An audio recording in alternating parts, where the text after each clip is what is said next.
இந்தியாவை விரைவில் 3வது பெரிய பொருளாதார நாடாக உயர்த்த வேண்டும் என்பதே பிரதமர் மோடியின் முக்கிய குறிக்கோளாக உள்ளது.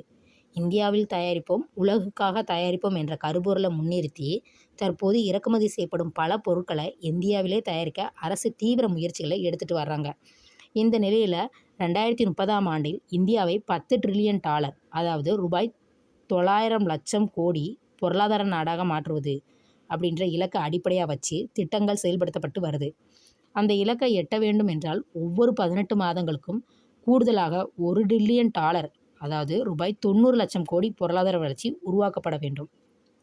இந்த சூழலில் 2030ஆம் ஆண்டுக்குள் தமிழ்நாட்டை $1 டிரில்லியன் பொருளாதார மாநிலமாக மாற்றுவோம் என்று முதலமைச்சர் மு.க. ஸ்டாலின் சூளுரைத்து அந்த இலக்கை அடையும் வகையில் தமிழ்நாட்டின் வளர்ச்சி திட்டங்களை வகுத்துட்டு வர்றாரு.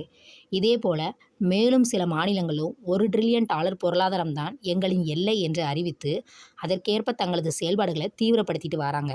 மத்திய அரசு நிர்ணயித்துள்ள $10 டிரில்லியன் இலக்கை அடைவதில் மாநிலங்களின் வளர்ச்சியும் முக்கிய ஆதாரமாக இருக்கும்.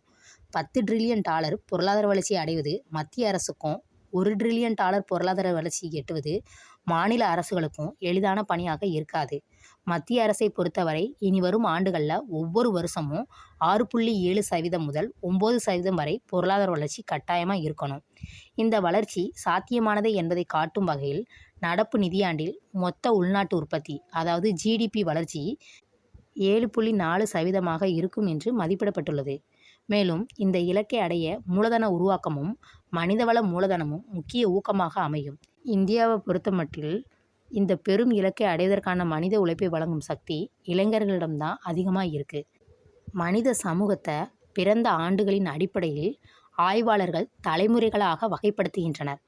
அந்த வகையில் 1997 முதல் 2012ஆம் ஆண்டு வரை பிறந்தவர்கள் ஜென் இசட் என்றும், 2013 முதல் 2025 வரை பிறந்தவர்கள் ஜென் ஆல்ஃபா என்றும் அழைக்கப்படுகின்றனர்.